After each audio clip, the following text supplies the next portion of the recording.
If you're a musician, you've probably had experiences at both ends of the spectrum in terms of how much you can get out of an instrument, both an instrument that maybe really limited you in terms of what you could do with it, all the way down to an instrument that you feel like really kind of unlocked your expressiveness and your creativity, as well as just being easy to play and just kind of inspired more things to come out of you. And I want to share some of my story of how I went from a place that was more limited in terms of my instruments and my sounds to a place where keywords and sounds I was using really kind of inspires the best out of me every time.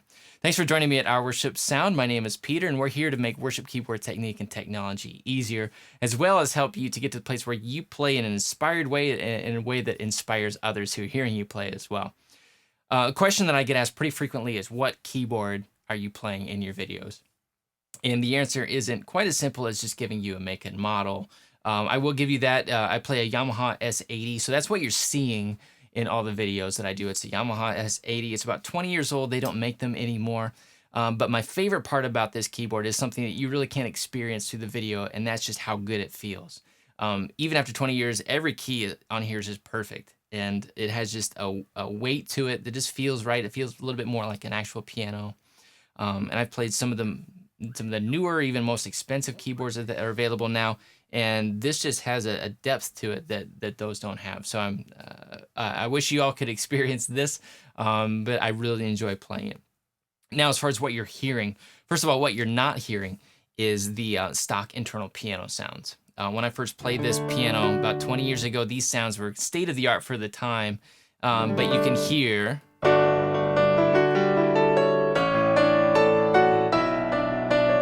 that piano sounds have come a long way in the last 20 years.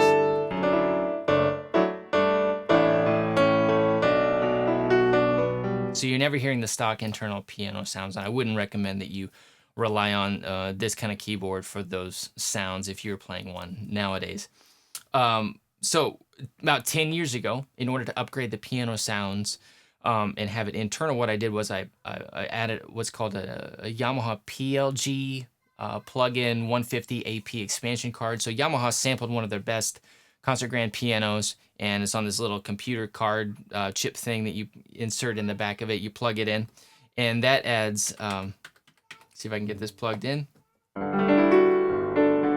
that has a much more realistic sound to it. It has a good low end that you can lean into, and a nice just controlled mid-range and high notes that have just still some body to it. You're probably hearing my toddler in the background. But anyway, this served me for a long time, and especially with this keyboard, one of the things you can do, and I've talked about it in another video, is the ability to mix in the pad sound. You can actually mix up to 4 sounds in this one, but even if your keyboard just has the ability to mix in 1 sound, you can do a lot with it. So this pad allows me a lot more expressiveness, and I think brings out the emotion in what I'm playing. So I can just connect that with a slider and mix that in. So a couple of nice things about having good sounds in your keyboard is, one, that you can sit down without having to hook up a computer or anything else, and you can be up and running quickly, and just kind of when inspiration strikes, you can let it out. Another thing is we have the same exact keyboard and setup at our church, and being able for anybody else to come in and sit down and play without having to know how to do a bunch of stuff with a computer is really helpful there. So I do recommend having a keyboard with good internal sounds. It's going to be really helpful and serve you well. Now, as far as what you're hearing in my videos, I used this in a lot of my early videos. So like playing in the background, that's what I'm using there. However, for most of the videos, what you're hearing is just the Logic piano, which is also the same one that you get in main stage. This is the let's see, what is it called? The Steinway Piano 2 or something like that. It's one of the Steinway piano samples. So it has a nice depth to it, a really nice character. The problem with it is I don't feel like I can lean into it and get like that next level of expression. So I can't get a lot of bite out of it if I really try to go for it. Not like you could on a real Steinway anyway. So I feel like it sounds really good. It's softer dynamics, but to try to get louder, more loudness out of it, it just isn't there.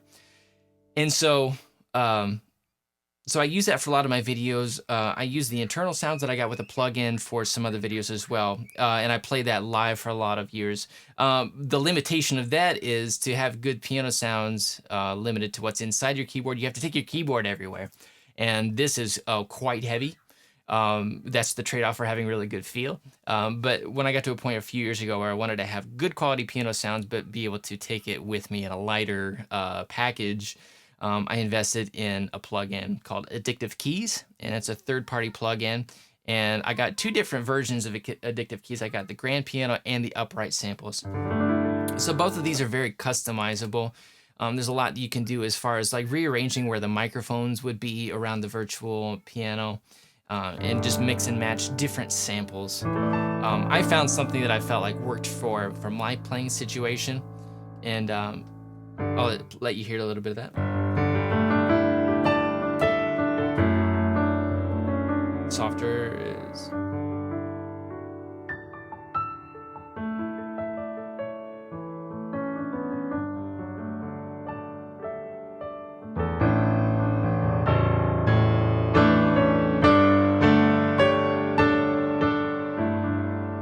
Okay.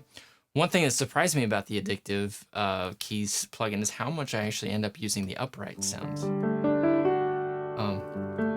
A little bit less on the low end, but the mid-range has a really nice character to it, a little bit more intimate. And I'll use it especially a lot for softer songs.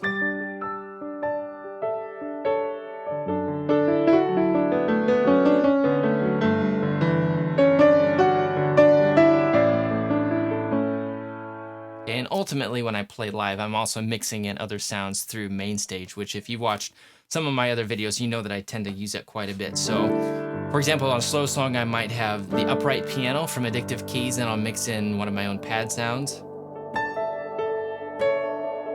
And as the song gets louder, I might mix in something brighter.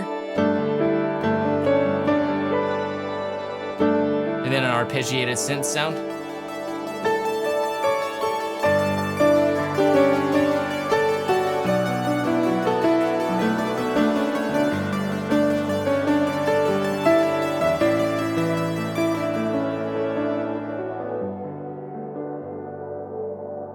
And it all adds up to something that, again, just gets me to a place where it just kind of, it feels right, and it inspires the best performances and things that convey the emotion that I want to put into a song. So I hope that kind of helps you get an idea of maybe where you could improve your setup and where you could add to it. I really feel like whatever you can invest in getting the right sounds and sounds that feel right to you as a musician can really unlock what you do and the effect and what you're able to communicate as an artist. So let me know if you have any comments or questions. You can just leave a comment below. Be sure to click subscribe for notifications on future videos as they come out. And you can check out some of the other videos that are linked to this one, maybe chase the process down a little bit further down the road. So anyway, thanks for watching, and we'll see you soon.